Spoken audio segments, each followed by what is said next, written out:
Fever stories. ये है radio नशा प्रोडक्शन। आप सुन रहे हैं छोटी सी कहानी पीयूष के साथ। हेलो नमस्कार, आपका स्वागत है आज की छोटी सी कहानी में जिसका नाम है खून। कुशाग्र और रश्मि की शादी को लगभग 2 साल हो गए थे। दोनों अच्छी नौकरी में थे, बल्कि कुशाग्र तो सिक्योर्ड मानी जाने वाली गवर्नमेंट सेक्टर की नौकरी में था और रश्मि एक आईटी प्रोफेशनल थी। दोनों एक अच्छी खासी upper middle class family life जी रहे थे। अरे सुनो, सुनो ना, रश्मि ने हिलाते हुए कुशाग्र से पूछा, तुमने ये नई वेब सीरीज देखी क्या? कुशाग्र ने कच्ची नींद में ही जवाब दिया, अरे यार सुबह ऑफिस है, अब क्या मैं वेब सीरीज देखूं? तुम देखो ना और मुझे भी बताना। चलो गुड नाइट।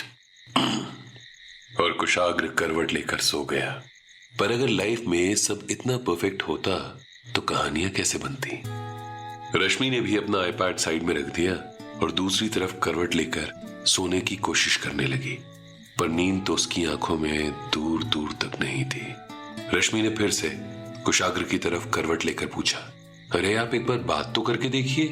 कुशाग्र भी उसकी तरफ देखकर बोला, तुम्हें तो पता है यार, पिछली बार बात की थी मॉम से, 1 हफ्ते तक पूरा घर सर पे उठा लिया था। अब तुम क्या चाहती हो, मैं फिर से नया बखेड़ा खड़ा करूं? अब सो जाओ तुम, कल बात करते हैं। कुछ तो कमी थी दोनों की जिंदगियों में, मगर क्या? सुबह सुबह कुशाग्र ऑफिस के लिए तैयार होता हुआ रश्मि से कहता है, अरे सुनो, आज लंच के बाद meet me outside your office, okay? I will pick you up. Okay, पर जाना कहाँ है? रश्मि ने सरप्राइज होकर पूछा। अरे अपने ऑफिस में गुप्ता जी है ना यार, उन्होंने बताया कोई डॉक्टर हैं, वहीं चलेंगे। अरे पर सुनो ना यार, तुम कितने डॉक्टर्स के पास चक्कर लगा चुके हैं, निकला कोई नतीजा? अब फिर एक नई जगह, I don't want to go. देखो रश्मि, मेरी बात सुनो, हम ट्राई कर सकते हैं, वो हमें करना चाहिए, बाकी भगवान की मर्जी। ठीक है, एग्जैक्ट 3 बजे एट योर ऑफिस, बाय।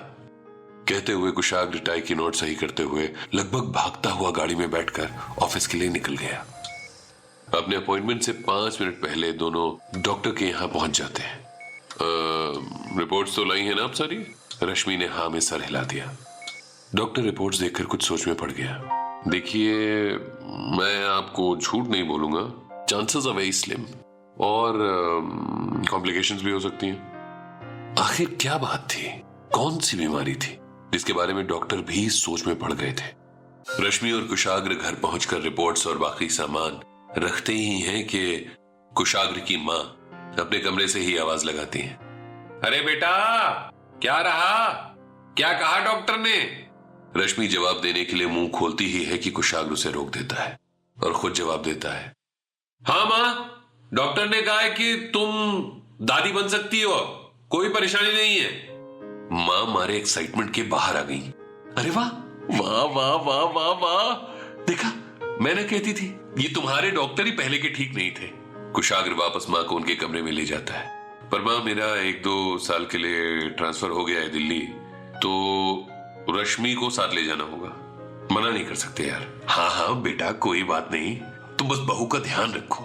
चलिए, आखिर अपना खून अपना ही होता है। कुशाग्र अपने कमरे में आता है तो रश्मि सरप्राइज होकर पूछती है, ये क्या मजाक है कुश, तुमने झूठ बोला मम्मा से, और हम दिल्ली क्यों जा रहे हैं? कुशाग्र रश्मि का हाथ अपने हाथ में लेकर समझाता है, देखो यार, मैंने अडॉप्शन के लिए अप्लाई कर दिया था, उसका जवाब आया है, ये देखो ना कितना प्यारा बच्चा है। कुशाग्र मोबाइल में तस्वीर दिखाता है। रश्मि की आंखों से खुशी के आंसू झलक पड़ते हैं। पर मां, उनसे झूठ बोलेंगे क्या हम? अरे जिस झूठ से सबको खुशी मिले वो झूठ झूठ नहीं होता। समय अपनी रफ्तार से उड़ता है। कुशाग्र और रश्मि का अडॉप्टेड बेटा कबीर अब कॉलेज जाने वाला एक नौजवान हो चुका था। अच्छा मां, शाम को थोड़ा लेट होगा, ठीक है, पर फोन उठा लेना मेरा, रश्मि ने भी जवाब दिया और अपने रोजमर्रा के काम में लग गई। मां जी चाय। लेकिन मां ने कोई जवाब नहीं दिया। रश्मि ने तुरंत कुशाग्र को और एम्बुलेंस को फोन किया। कुशाग्र सीधा हॉस्पिटल पहुंचा।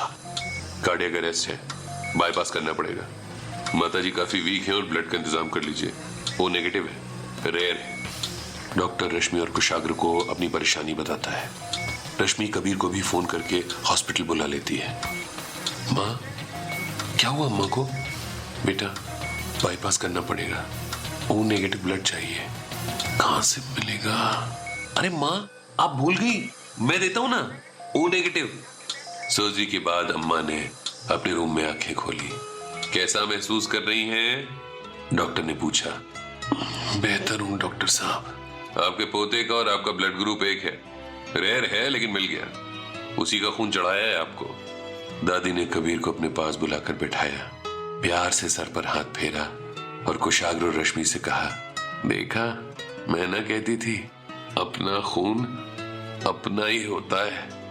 रश्मि और कुशाग्र ने मां की हाँ में हाँ मिलाई और बस मुस्कुरा दिए। ऐसी और कहानियां सुनने के लिए सब्सक्राइब करिए फीवर स्टोरीज, कहानियां ऐसी जो दिखाई दें।